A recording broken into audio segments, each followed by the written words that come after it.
BRS ఉంటుంది, అందరం ఉంటాం. ఇక ఈడికెళ్ళి నేను కూడా ఊకోను, నేను బయలుదేరతా.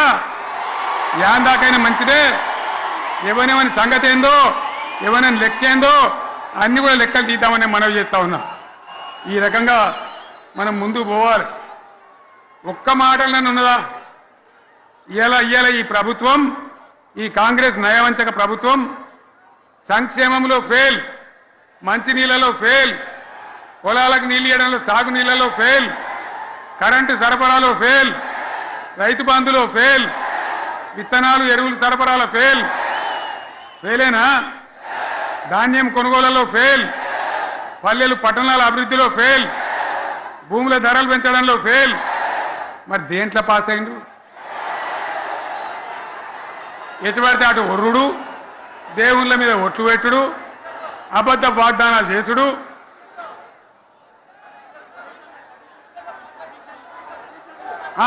కమిషన్ అట 20-30% కమిషన్లు తీసుకున్నాడు, సంచులు నింపుడు, సంచులు మోసుడు. అంతేనా?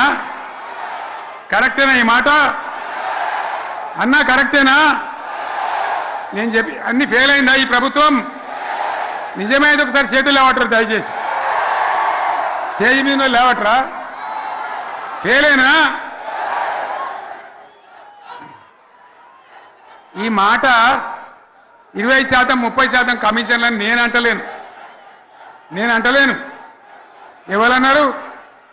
స్వయంగా ఆర్థిక మంత్రి ఛాంబర్కు పోయి 200 మంది కాంట్రాక్టర్లు వాళ్ళు లొల్లిపెట్టి మమ్మల్ని 20-30% కమిషన్ అడుగుతుండ్రు, ఇది ఏమన్యాయం అని చెప్పి సెక్రటేరియట్లో చెప్పిన మాట నేను చెప్తా ఉన్నా.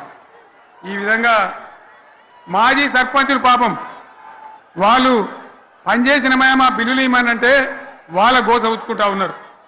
వాళ్ళేం పాపం చేసిండ్రు? ఈ విధంగా ఘోరం. ఇంకా ఈ అందానికి ఏం మాట్లాడతారు? కేసీఆర్ నువ్వు రా అసెంబ్లీకి, నీ కాయగూరుకుడు ముచ్చట్లు తింటానికా? పిల్లలు అడిగితేనే మీరు జవాబు చెప్తలేరు. ఉన్నట్టు నిలబెడితే ఆ ఆర్థిక మంత్రి అసెంబ్లీలో లేచి 20% కమిషన్ తీసుకుంటాను కేటీఆర్ మాట్లాడితే ఆయన లేచి భుజాలు తడుముకుంటాడు. నీకెందుకు బాధ? నువ్వు తీసుకుంటేనే నీకు బాధ ఉండాలి కదా. లేచి పేదలు ఉల్లి పెడతా ఉన్నాడు ఆయన అసెంబ్లీలో. ఈ విధంగా చాలా గందరగోళంగా, అవివేకంతో, అజ్ఞానంతో చాలా ఘోరం చేసి అడ్డమైన మాటలని చెప్పింది. దాంతో మనం కూడా గోల్మాలైపోయినాం. తీర్థం పోదాం తిమ్మక్క అంటే వాడు గుల్లే, మనం సల్లే. ఆ గతికి తెచ్చింది ఇలా ప్రజల గతి. మరి మనం కూడా, ప్రజలు కూడా ఆలోచన చేయాలి. ఆవేశం కాదు. గాడిదలకు గడ్డేసి బలరకు పాల్పడితే వస్తాయా? మరి ఇప్పుడు ఏం చేయాలో ఆలోచించాలి. ఓ తమ్ముడు అన్నాడు హైదరాబాద్లో, ఆయన ఇల్లు కూడా కొడితే, కేసీఆర్ అన్నా యాడున్నావు, నువ్వు రావాలి, కత్తి వాంచేతలు పడితే యుద్ధం నన్ను చేయమని పడుతుంది. అంతేనా? ఇది కూడా విచారించాలి ప్రజలు. మీకు అర్థం కావాలని నేను చెప్తా ఉన్నా. అందుకే ఓడగొట్టుకున్న కాడనే వెతుక్కోవాలి. మీ వెంట బీఆర్ఎస్ ఉంటుంది, మీ వెంట కేసీఆర్ ఉంటాడు. 100% మళ్ళా తెలంగాణ విజయం సాధించాలి, గులాబీ జెండా ఎగిరేయాలి, అద్భుతమైన తెలంగాణను మళ్ళీ సాధించాలి. ఇక బీజేపీ కథ 11 ఏళ్ళ రాజ్యం చేయబట్టి తెలంగాణకు 11 రూపాయలు ఇచ్చిండ్రా? వాటిదే బబ్రాజమానం భజగోవిందం, శుష్కప్రియాలు, శూన్యాస్తాలు తప్ప ఏమి ఇయ్యలే. 157 కాలేజీలు పెడితే మెడికల్ కాలేజీలు ఒక్కటన్నా తెలంగాణకు ఇచ్చిండ్రా? ఒక ప్రాజెక్ట్ కన్నా జాతీయ హోదా ఇచ్చిండ్రా? ఇక కాంగ్రెస్ వాడు ఇట్లా అంటే బీజేపీ వాడు అట్లా, ఏది లేదు. ఇక ఉల్టా మనయే. ఖమ్మంలో 7 మండలాలు గుంజుకున్నారు, సీలేరు ప్రాజెక్టు గుంజుకున్నారు.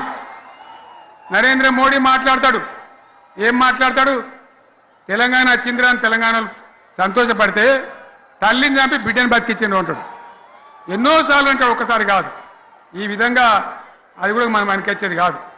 ఈ సందర్భంలో ఒక మాట బీజేపీ అంటే నాకు జ్ఞాపకం వచ్చింది. ఇవాళ కేంద్ర ప్రభుత్వం కగార్ అనే ఆపరేషన్ పేరు మీద ఛత్తీస్గఢ్లో యువకులను గిరిజనులను ఊచకోత పోతా ఉన్నారు. అది ధర్మం కాదు. వీళ్ళు ఏమవుతున్నది, నక్సలైట్లు ప్రతిపాదన పెడుతున్నారు. మేం ప్రభుత్వం దగ్గరకు వచ్చి చర్చలు చేయడానికి సిద్ధంగా ఉన్నాము అంటున్నారు. నేను కోరుతా ఉన్న కేంద్ర ప్రభుత్వాన్ని, బలమున్నది కదా అని చంపుకుంటా పోవుడు కాదు, అది ప్రజాస్వామ్యం కాదు. ఆపరేషన్ కగార్ వెంటనే ఆపేయండి.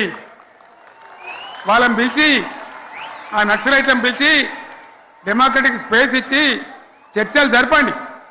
వాళ్ళు ఏం మాట్లాడతారో చూడండి. అది కూడా నల్లనా తెల్లనా దేశం ముందరికి రాని. కానీ అట్లా కాదు, మొత్తం ఏరి పారెత్తాం, కోసి పారెత్తాం, నరికి పారెత్తాం అంటే మిలిటరీ ఉన్నది మీ దగ్గర కొడతారు. కానీ ప్రజాస్వామ్యం అనిపించుకోదు. ఈ మాట ఢిల్లీకి ఉత్తరం పంపిద్దామా? మీరందరూ సపోర్ట్లు కొడితే తీర్మానంగా భావించి దాన్ని కేంద్రానికి పంపిద్దాం.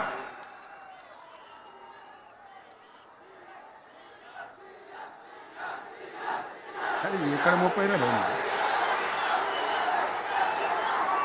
ఈ సందర్భంలో ఈ రజతోత్సవ వేళ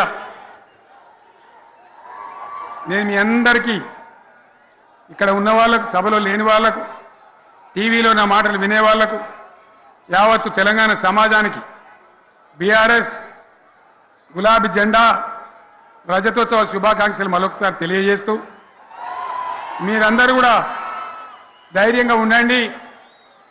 మళ్ళీ బీఆర్ఎస్ తెచ్చుకుందాం, బ్రహ్మాండమైన పరిపాలన అందించుకుందాం. వీళ్ళు జరగొట్టేటివన్నీ మళ్ళీ మంచిగా చేసుకుందాం, బ్రహ్మాండంగా ముందుకు పోదాం, పురోగమించుదాం. ఒక అద్భుతమైన తెలంగాణ, ప్రతి వ్యక్తి ముఖంలో చిరునవ్వులు చిందించే తెలంగాణ తయారు చేసుకుందామని చెప్పి మీ అందరికీ మనవి చేస్తూ, ఇంత పెద్ద ఎత్తున ఈ సభకు గవర్నమెంట్ వచ్చిన ఏడాది నరలోనే మీరు కదిలి వచ్చిందంటే మీరు కూడా ఒక నిర్ణయానికి వచ్చినట్టు కనబడుతూనే ఉంది.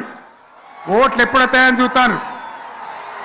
నేను ఇంకో మాట చెప్పాలి, ముఖ్యమైన మాట ఏంటంటే, వీళ్ళు అక్కడిక్కడ ఎందుకని మీరు లేచొచ్చిండ్రు ఫోటోల కోసం?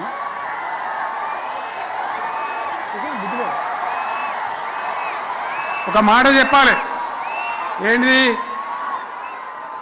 ప్రభాకర్ రెడ్డి అని మా ఎమ్మెల్యే ఉన్నాడు, దుబ్బాక ఎమ్మెల్యే. ఆయనతో ఎవరో హైదరాబాద్లో మాట్లాడితే, అన్న ఇంకా 3 ఏళ్ళు భరించాను ఈ గవర్నమెంటు అని మాట్లాడింది.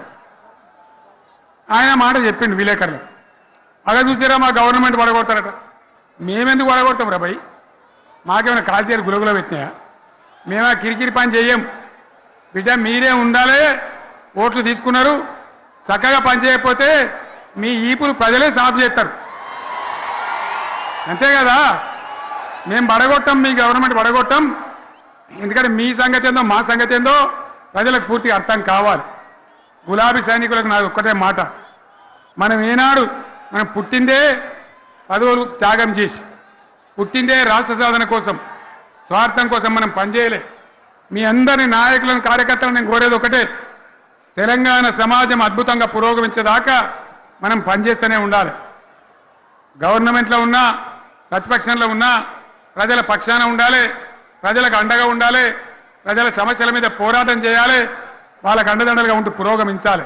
అదే మన కర్తవ్యం. అందులోనే మనకు అన్ని పదవులు వస్తాయి. అది పెద్ద ఇష్యూ కాదు. ఎన్ని వేల మంది మనోళ్ళు ఎంత బ్రహ్మాండంగా ముందుకొచ్చారు. కాబట్టి మీరందరూ కూడా ఆ విధంగా రావాలి. లాస్ట్ మాట, ఈ సభ నిర్వహించినటువంటి మిత్రులు పోచంపల్లి శ్రీనివాసరెడ్డి గారికి, వినయ్ భాస్కర్ గారికి, పెద్ది సుదర్శన్ రెడ్డి గారికి, రవీంద్రరావు ఎమ్మెల్సీ గారికి, వారికి నేను ధన్యవాదాలు చెప్తా ఉన్నా. ఇక్కడ భూములు ఇచ్చి బ్రహ్మాండంగా ఆదరించిన ఈ ఎల్కతుర్తి చుట్టుపక్కల గ్రామాల ప్రజలకు కూడా, రైతులకు కూడా నేను ధన్యవాదాలు తెలియజేస్తా ఉన్నా.